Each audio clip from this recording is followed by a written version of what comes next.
Important. Attitude అనేది చాలా important. So ఒక ముగ్గురు వ్యక్తులు ఉన్నారు. ఎవరు? ముగ్గురు వ్యక్తులు ఉన్నారు.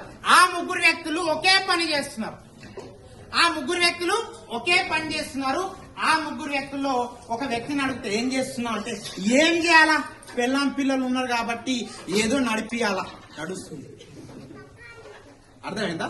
ఇంకో వ్యక్తి ఏం చేసిండు, నాకు 2000 ఇస్తా అన్నారు కాబట్టి పని చేస్తున్నా అన్నాడు. ఇంకో వ్యక్తిని అడిగితే, అయ్యా లోపల మంచి టెంపుల్ కడుతున్నారు, ఆ టెంపుల్ ఒక అద్భుతమైనటువంటి శిల్పాన్ని నేను చెప్తున్నా. ముగ్గురు అదే పని చేస్తున్నారు, కానీ ఆలోచన విధానం ఏంటి? యాటిట్యూడ్ చాలా చాలా ఇంపార్టెంట్. Mind set.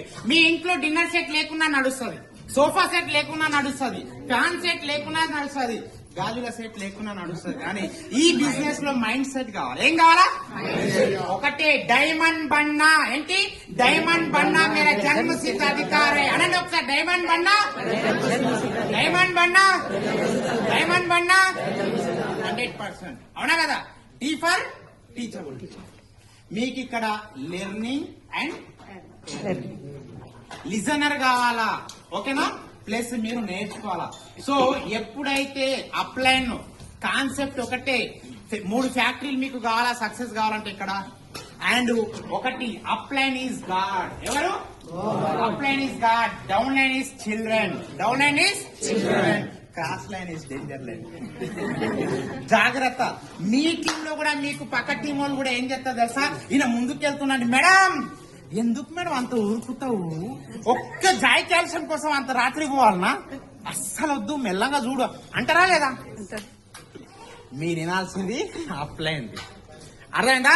బయట మార్కెట్ లో మస్తు మంది వస్తారు చెప్పడానికి. ఆయన ఇన్కమ్ చూడండి, ఆయన అవకాశం చూడండి, ఆయన పరిస్థితి చూడండి. అర్థమైందా? మీ అప్లైన్ కంటే ₹1 ఎక్కువ వస్తుంటే మాట అయినా కానీ రాకపోతే. అర్థమైందా?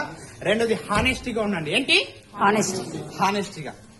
హానెస్ట్ అంటే లక్ష్మణ్ సార్ దగ్గర పైసలు తీసుకొని తిరిగి ఇచ్చేయడమే కాదు హానెస్ట్ అంటే. మన ఫ్యామిలీ పట్ల మనం హానెస్టీగా ఉండాలి, మన ఫ్యామిలీ కళల పట్ల హానెస్టీగా ఉండాలి, మన పిల్లల డ్రీమ్స్ పట్ల హానెస్టీగా ఉండాలి, ఇక్కడ సిస్టమ్ పట్ల హానెస్టీగా ఉండాలి, ఇక్కడ అప్లైన్ పట్ల హానెస్టీగా ఉండాలి. అవునా కదా? వచ్చాం పోయామని కాకుండా ఈ జస్ట్ మీరు ఒక 150-100 మంది ఉన్నారు, కంపెనీ రేపు పెద్ద మొత్తంలో అందరితో మీటింగ్ పెట్టింది అనుకోండి, ఈ స్పీడ్ సరిపోతుంది అనుకుంటున్నారా? సరిపోతుందా? సరిపోదు. ఇంకా చాలా అప్డేట్ కావాలా, చాలా అప్డేట్ కావాలా. సో ఈ బిజినెస్ అనేది జైన్ బిజినెస్ కాదు, నేర్చుకొని నేర్పిస్తే బిజినెస్. అవునా కదా? అందరూ బాగుండాలి, అందులో నేను ఉండాలి. నెక్స్ట్ మళ్ళీ కలుసుకుందాం. Thank you very much.